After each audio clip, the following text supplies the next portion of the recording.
बाल वैज्ञानिक प्रदर्शनी 2025 उद्घाटनी उत्सव में उपस्थित मुख्य अतिथि माननीय गणशिक्षा मंत्री श्रीयुक्त नित्यानंद गंड महोदय, सम्मानित अतिथि पौरपालिका अध्यक्षा सम्मानीय निकू मैडम, उपस्थित समस्त सम्मानित अतिथि एवं उपस्थित भद्र व्यक्तिगण, समस्त कुनी कुनी वैज्ञानिक मान, समस्त गाइड टीचर माने, समस्त मीडिया बंधु मैंने समस्त को आमर जिला विज्ञान परिवार तरफ समस्त को शुभेच्छा और शुभकामना।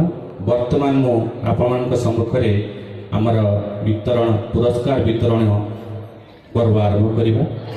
सर्वप्रथम आमे आमर डिस्ट्रिक्ट सोशल सिक्यूरिटी ऑफिस तरफ आमर किछि विजुअली इम्पेयर्ड स्टूडेंट अच्छी से आमर मान्यवर गणशिक्षा मंत्री कर कमल से लैपटॉप प्रदान करेंगे।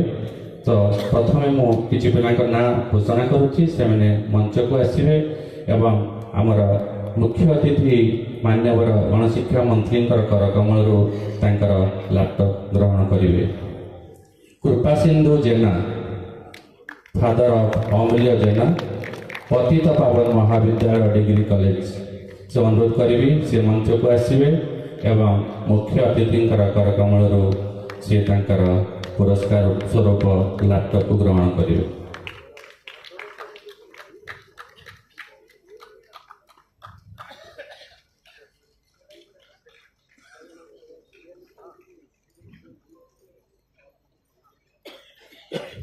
परवर्ती परपरे पवित्र महाकूट फादर महेश्वर महाकूट धरणीधर यूनिवर्सिटी केवंझर,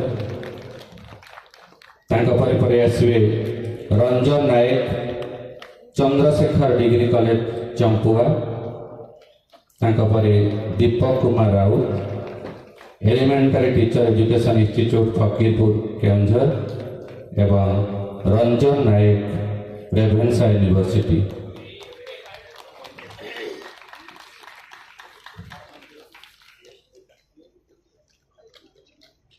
समस्ते करताड़ी स्वागत करवा। से भिन्नक्षम किंतु समाज में निजर सुनाम अर्जन करछंती, तेणु आपण मानकर करताड़ी आउ टिके उत्साह प्रदान कर देश जाति सुनाम अर्जन करिबारे आपण मानकर उत्साह ही बहुत शीर्ष को नेब बोली आम आशा करवा। तेणु समस्त करताड़ी कहीं कौन करवानी, आम अधिक रु अधिक उत्साहित करवा।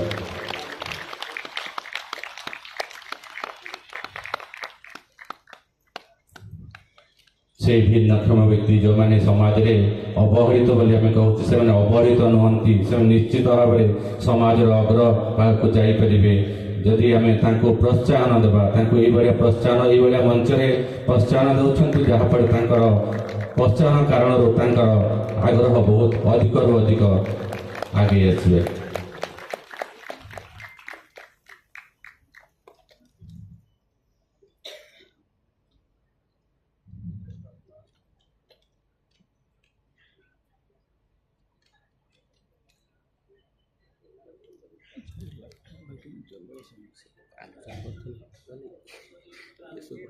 डिस्ट्रिक्ट सोशल सिक्यूरिटी ऑफिस तरफ ये जो अभिनव प्रयास ताहा बहुत सुंदर पिला को आग्रह प्रकाश कर साहाय्य करुच्ची।